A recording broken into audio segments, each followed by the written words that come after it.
Good morning all. सो आज के इस वीडियो में हम लोग डिस्कस करेंगे ऑपरेटर्स इन जावा। ठीक है, तो लास्ट वीडियो में हम लोगों ने डेटा टाइप्स के बारे में पढ़ा था।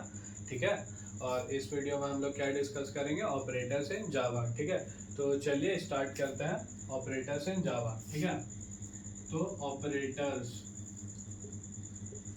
ऑपरेटर्स क्या होता है? It is use to perform operations between variables and values. ठीक है, तो ऑपरेटर्स का क्या यूज होता है, यहाँ पे हम लोग लिख लेते हैं, it is used to perform it is used to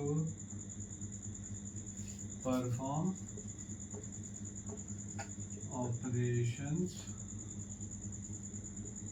between variables and values. ठीक है, तो ऑपरेटर्स का क्या यूज होता है? It is use to perform operations between variables and values. ठीक है, फॉर एग्जांपल एक सिंपल सा मैं आपको बता देता हूँ, जैसे प्लस एक ऑपरेटर है। ठीक है, इसका हम लोग यूज किस लिए करते हैं? दो वैल्यूज को ऐड करने के लिए।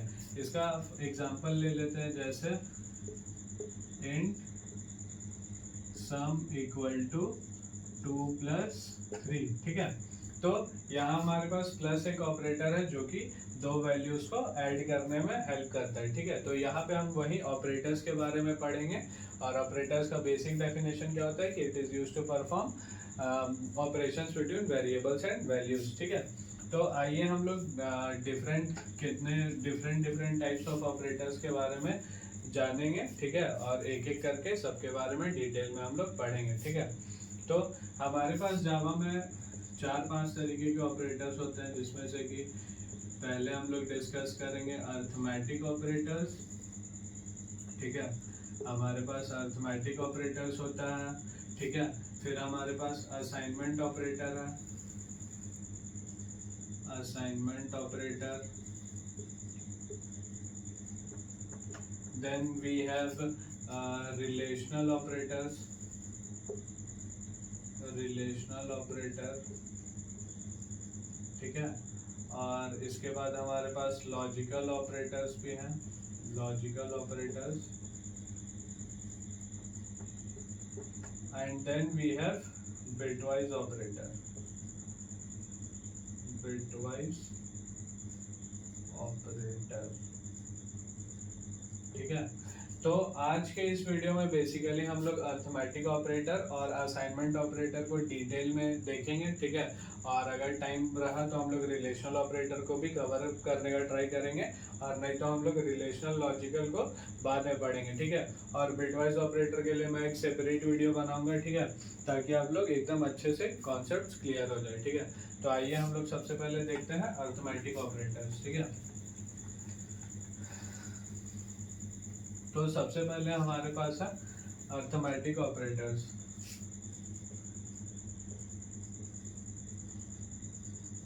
अर्थमेटिक ऑपरेटर्स, तो अर्थमेटिक ऑपरेटर्स का यूज हम लोग किस लिए करते हैं? To perform mathematical calculations. ठीक है, तो arithmetic operators use to perform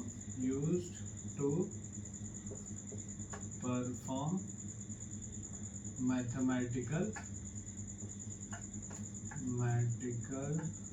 operations.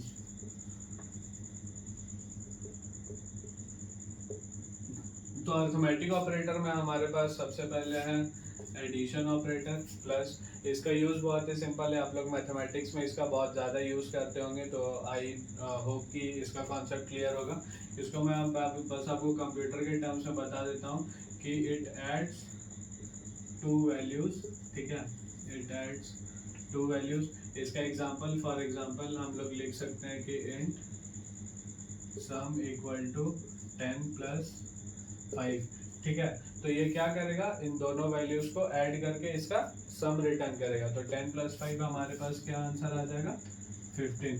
ठीक है, सिमिलरली अगर हम लोग यहाँ पे करें int some 3 equal to some + 20। ठीक है, तो मैंने आपको बताया था जैसे कि पहले ही कि ऑपरेटर्स क्या काम करता है, it is use to perform operations between two variables और बिटवीन वैल्यूज। ठीक है, तो यहाँ पे हम लोग एक वेरिएबल और एक वैल्यू को ऐड कर रहे हैं, ठीक है। तो सम का वैल्यू हमारे पास पहले से 15 आ चुका है, तो यहाँ पे 15 प्लस 20 ये हम लोग कितना आउटपुट देगा 35, ठीक है। तो प्लस ऑपरेटर काफी सिंपल है, it is use to add two values, ठीक है। तो इसका हम लोग को आई होप कि इसका कॉन्सेप्ट समझ में आ गया होगा। इसके बाद जो नेक्स्ट है हमारे पास वो है सब्ट्रैक्शन, ठीक है। सब्ट्रैक्शन आप लोग ये सब मैथ्स में यूज करते हैं, तो इसमें ज़्यादा डीप समझाने का कुछ ज़रूरत नहीं है, सबको पता ही होगा इसके बारे में। तो इसका क्या काम होता है, ये एक वैल्यू को दूसरे वैल्यू से सब्ट्रैक्ट करने में यूज होता है, ठीक है। फॉर एग्जांपल यहाँ पे अगर मैं लिख लूँ कि int a equal to 5 minus 3, ठीक है। तो ये क्या करेगा, जस्ट 5 से 3 को सब्ट्रैक्ट करके हमारा आंसर दे देगा, तो आंसर विल बी 2, ठीक है। तो आई होप ये प्लस माइनस का कॉन्सेप्ट आप लोगों को क्लियर होगा। बस यहाँ पे इसको हम लोग ऑपरेटर्स में दिया हुआ है, तो एक बार पढ़ना ज़रूरी है, ठीक है। इसके बाद हमारे पास है मल्टीप्लिकेशन, ठीक है। तो मल्टीप्लाइज टू वैल्यूज, ठीक है। तो यहाँ पे इसका एग्जांपल इंट अगर हम लोग फैक्टोरियल निकाल रहे हैं, फैक्ट बस प्रोडक्ट निकाल रहे हैं, तो int fact is equals to 3 into 2 कर लेंगे। तो 3 इंटू 2 यहाँ पे मैंने आपको क्या बोला, ये मल्टीप्लाई करेगा सिंपली, तो 3 into 2 it will give you the result 6, ठीक है। तो इसी तरीके से मल्टीप्लिकेशन ऑपरेटर काम करता है, ठीक है। तो अब हम लोग देखेंगे डिवीजन ऑपरेटर, ठीक है।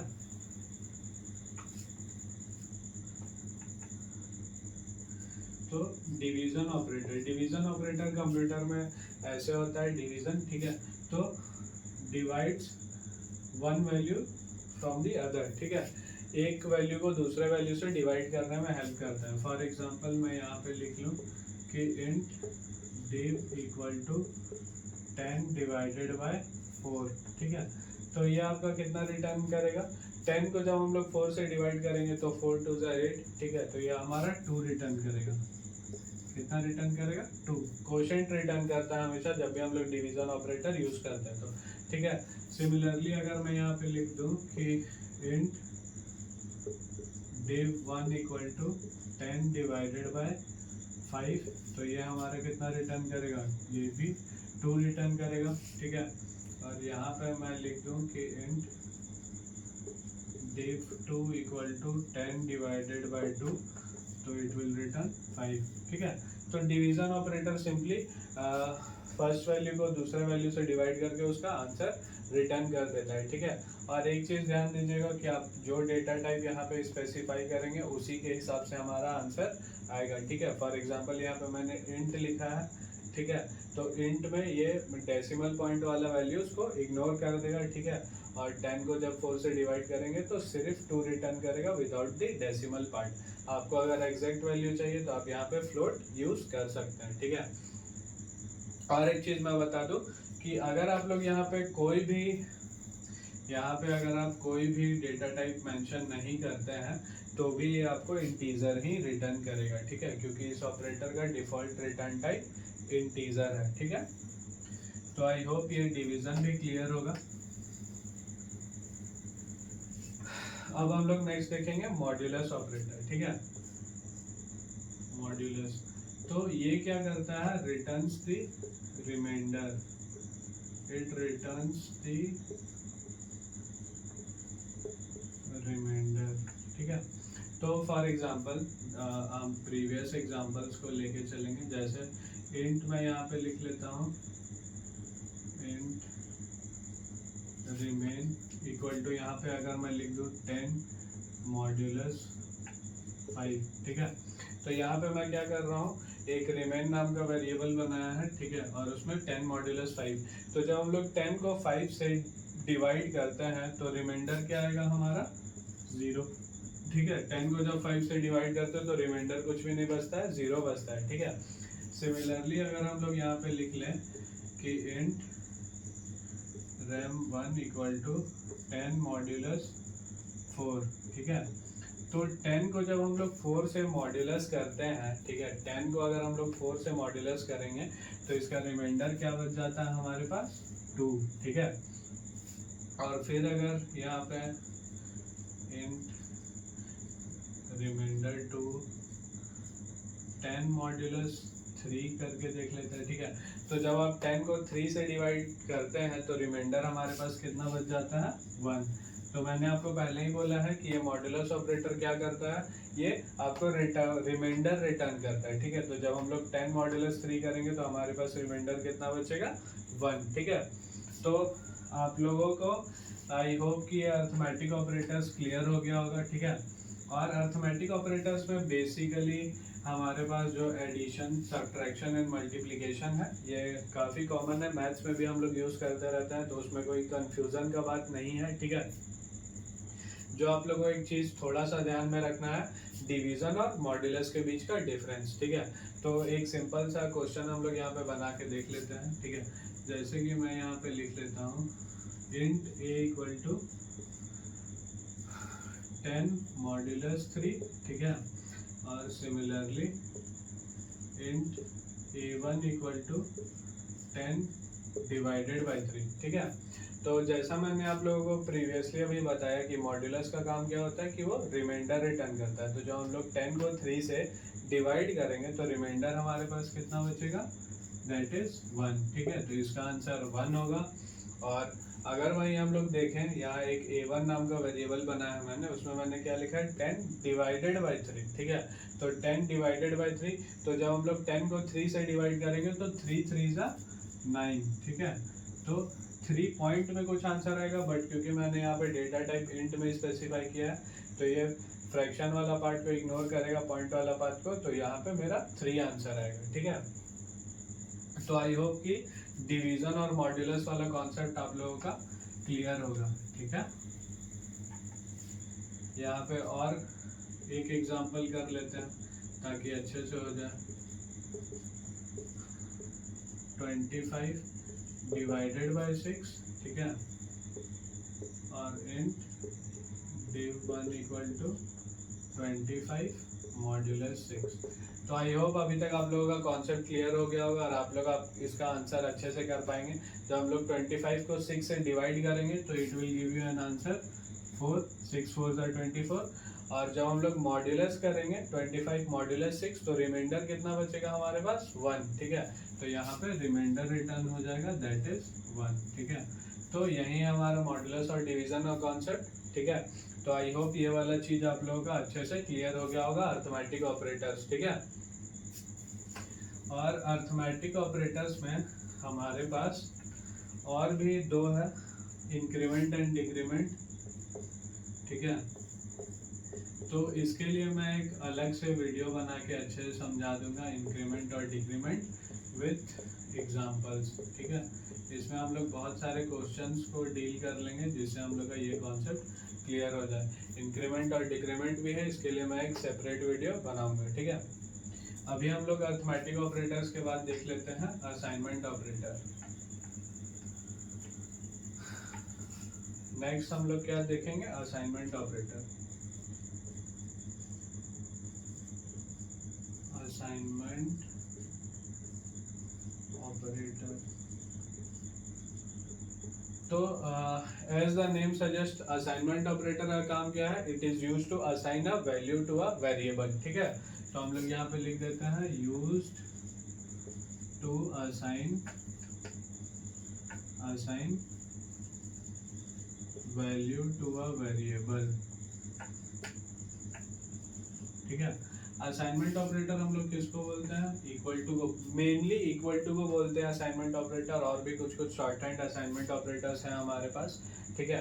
फॉर एग्जांपल यहाँ पे अगर मैं लिख देता हूँ कि इंट ए, ठीक है। तो यहाँ पे मैंने क्या किया, एक वेरिएबल का डिक्लेरेशन कर दिया, ठीक है। उसको डेटा टाइप स्पेसिफाई कर दिया, उसका इंटीजर ए, ठीक है। और उसके बाद अगर हमें ए को कुछ वैल्यू असाइन करना है तो हम लोग क्या लिखते हैं, a इक्वल टू 5। जैसे मुझे 5 वैल्यू असाइन करना था a को, तो a इक्वल टू 5। तो यहाँ पे this equal two is assignment operator, ठीक है। असाइनमेंट ऑपरेटर ये क्या कर रहा है, वेरिएबल को वैल्यू असाइन कर रहा है, ठीक है। तो ये तो काफ़ी इजी है समझने के लिए, ठीक है।